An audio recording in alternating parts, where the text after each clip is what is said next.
Hello, thank you for joining me at Bert's Books. This time I'm going to jump on that bandwagon of, they just serialised this on television. So being familiar with the book of it, I am going to weigh in with my opinions on that. So the recent BBC TV series adaptation of Lord of the Flies, directed by Mark Munden and created by Jack Thorne, just went out a few weeks ago, and now I've had a long familiarity with the story in question, going back to junior school, where in one of those afternoon sessions where they'd wheel out the big TV and whatever technology, it might have been a Betamax, I don't know how they did it back then, but they chose, for some reason, I suppose I would have been about 9, and they chose to show our class that afternoon the final sequence of the black and white film version, which dates, I think, from the early 60s, of Lord of the Flies. Now, there was different sensibilities back then, the way the adult world interacted with kids my age group. They weren't kind of backward about scaring the living piss out of us, and that sequence did the fucking job, let me tell you. But then, it's not like we weren't getting that on many fronts at the same time. If you take a sample of television from the time, even just those public information films and stuff, there just seemed to be this semi-permanent state of frighten these little bastards. And maybe that was the, I don't know what they were thinking in showing us that, but I think there probably was an element of, have a look at yourselves. This is the kind of little horrible bastards you might turn into very easily.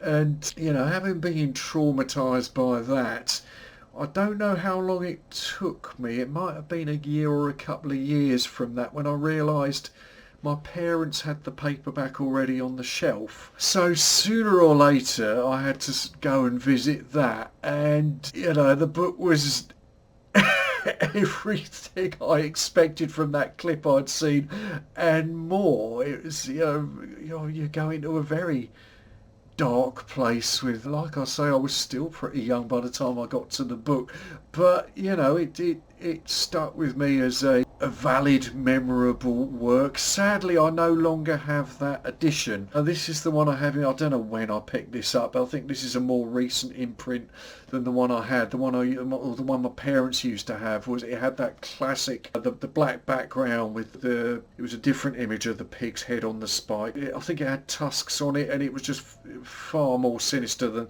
this one tries, but that was a far more sinister rendering of the scene in that book. So it was with interest, I suppose. I think I'd heard vaguely negative reports on it, or a few criticism at least, by the time I got around to jumping onto the TV series, but I suppose I felt similarly to it than I did when the German production company revisited All Quiet on the Western Front a few years ago. I thought that it had its merits, but I thought there were certain key things that for some reason there were some rather inexplicable decisions in it. I did my usual kind of jump on social media first to sort of get the feedback of people in my immediate circle of it, and a friend did point out to me that he thought the character of Simon, I think it is, that the way Simon was portrayed, it should have been a lot weirder. I mean, he's really disturbed in the book, and the way the character was shown in that series, I didn't think quite got to that level. Now, there's the sequence of him having this almost hallucinatory, it's almost like an audience he has with the pig's head when it's on the spike, and he's in this kind of almost hallucinatory kind of state. He's evidently very disturbed. And that sequence, I mean, another thing that I thought it missed was there's this, it's kind of a sort of midpoint kind of climactic sequence, I suppose, in which I don't want to, for people who haven't read it or seen it, I don't want to spoil too much, but there's this sequence where what they assume to be the beast there's this rather spectacular thing where the wind catches and this thing, it soars. And unless I was having a pee break at that point, I don't think this series, I think they kind of swerved that bit, which I thought was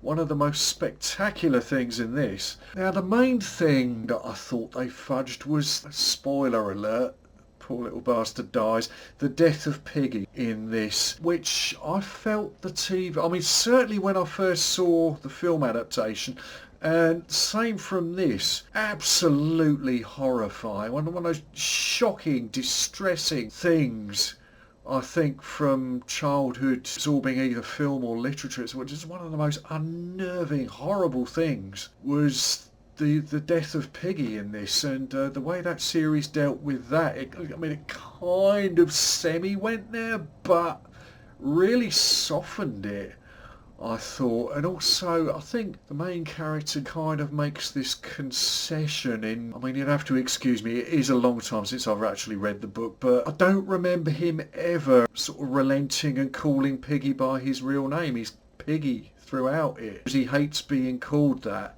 But I don't think in the book he ever sort of reverts to calling him Nicky. But yeah, I thought the way that was dealt with, I couldn't understand why they'd kind of rewritten that and softened it. And I mean, don't get me wrong, they hit the right tone in many other areas. You know, the potential for a descent into savagery. It's Heart of Darkness stuff, if you've ever read that Joseph Conrad book, which of course has had its own filmic treatment, but that's one for another day, I suppose. But you know, the idea that veneer is so thin, perhaps it's those snotty posh school prefect type, or in this case the choir, are the people you have to worry about the most. But throwing my own prejudices into this. So, you know, it did hold me, and I watched it to the end, and you know, for the most part, I thought, well, fair play. You know, it's an ugly, difficult kind of tunnel to go down. But yeah, I was perplexed by some of the decisions. I suspect it's not a sort of row I particularly want to get into over it. I suspect there will be sort of flack over the choice to, you know, there's more diversity, I suppose, in the casting than I had expected, because I think, like a lot of people, I'd always read it as kind of Anglo-Saxon boarding school, 50s boarding school kids. There were some casting decisions that diverged from that to some extent. I mean, I don't think that's necessarily a wrong thing. I mean, you have to kind of remember, thinking about it, there's diversity in those bloody Greyfriars books. You know, it's odd to think, but it's true if you look at them. And they predate any of this.